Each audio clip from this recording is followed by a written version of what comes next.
J'arrive pas à comprendre comment on peut traverser cette jungle. Le labyrinthe d'Hiroshi.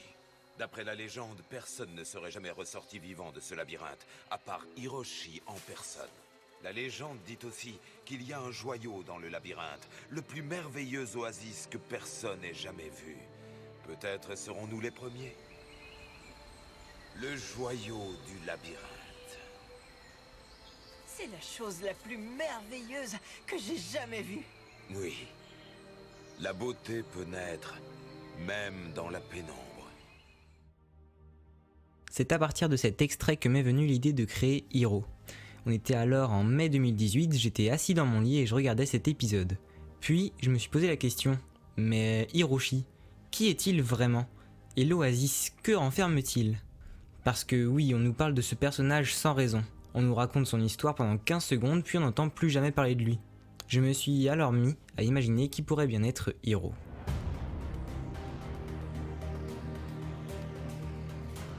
Ainsi, j'ai imaginé cette histoire dans ma tête et en même temps, cela faisait longtemps que j'avais envie de créer une série en rapport avec Ninjago. D'abord, je voulais faire une série de break film, mais il faut savoir que cela prend énormément de temps, surtout pour quelqu'un qui n'a jamais vraiment pris le temps de s'entraîner avant, donc je me suis penché sur la création d'une série audio. J'ai alors eu l'idée de faire appel à des dessinateurs, j'ai donc contacté NNX et son frère qui réalisaient de nombreux fanarts de Ninjago et d'autres dessins de films différents. Vous pouvez notamment voir les différents dessins qu'ils avaient faits pour Hiro.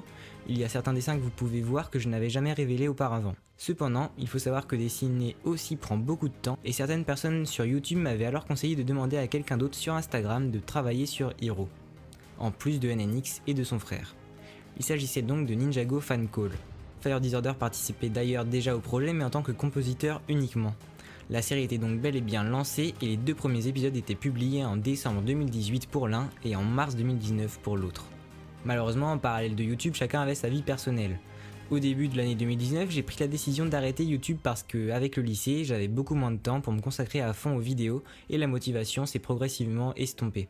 Hiro fut de ce fait abandonné malgré le fait que j'avais déjà écrit tous les épisodes.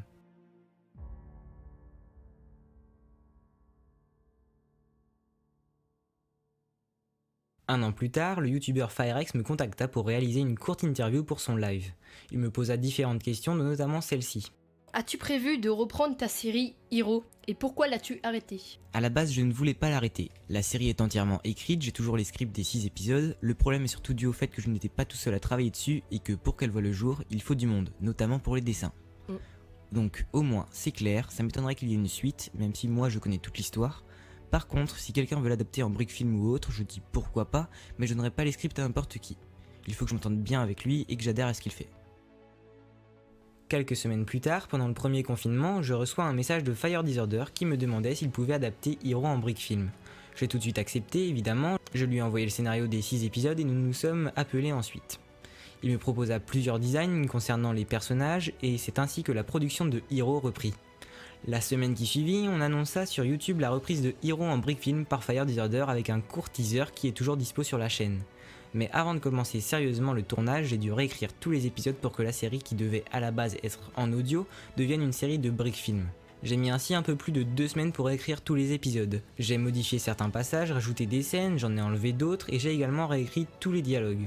Maintenant que les épisodes sont tous réécrits, Fire Disorder allait pouvoir passer au tournage. Autant vous dire qu'il s'agit là du travail le plus important.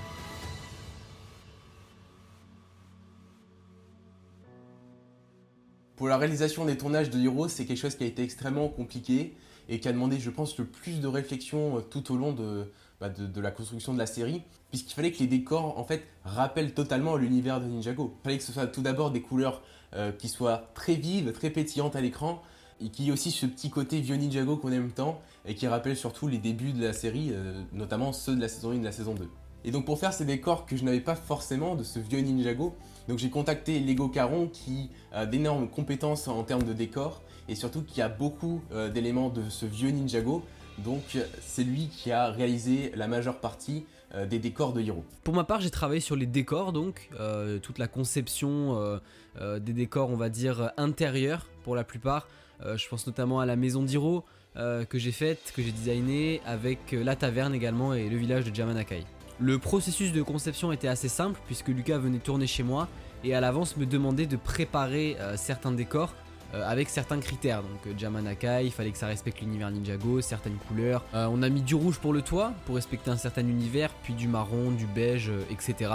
Avec des petits détails simples, je pense notamment à la boîte aux lettres, mais qui sont importants. Pour la maison d'Hiro, j'ai fait quelque chose de simple, je voulais de la couleur, de la cohérence Ninjago, donc des planches de bois, un petit lit simple, et l'aquarium que j'apprécie beaucoup, qui est d'ailleurs visible dans la miniature de l'épisode 1 je crois.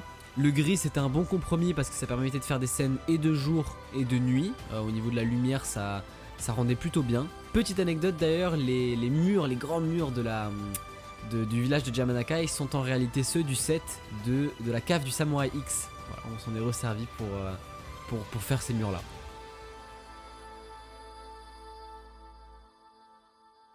Les musiques de Hiro, alors ça part du tout début, lors de la série audio de Hiro. J'étais donc compositeur de la série audio et il fallait que je trouve un thème qui inspire l'imagination et qui rappelle aussi un petit peu le côté Ninjago on va dire. Donc pour la musique, il y a eu plusieurs versions, je crois que j'en ai retenu que 2. Il y a une version qui n'a pas été réalisée puisqu'elle était un petit peu complexe et elle était trop éloignée de ce que je voulais. C'est-à-dire qu'on avait certes un côté un petit peu rêve, un côté très inspirant, mais d'un autre côté, il y avait quelque chose qui allait pas, qui ne rappelait pas assez Ninjago en quelque sorte. C'est pour ça qu'elle n'a pas été retenue.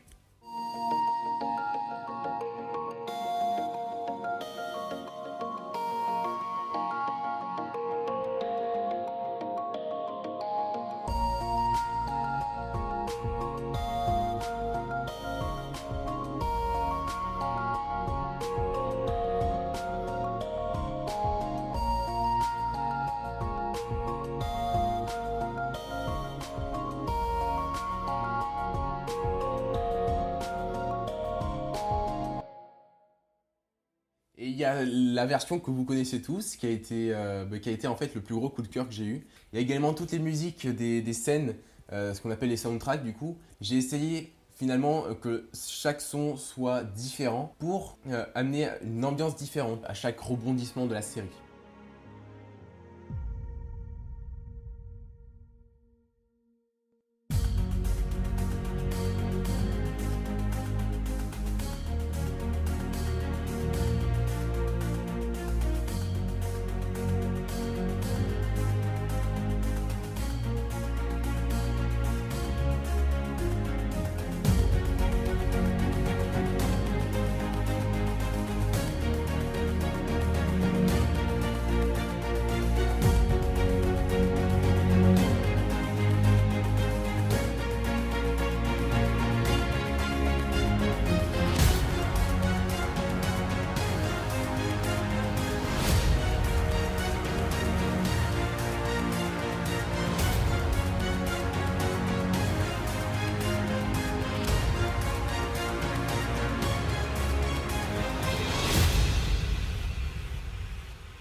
C'est une série que j'ai adoré tourner, que j'ai adoré monter, enfin que j'ai adoré réaliser en quelque sorte.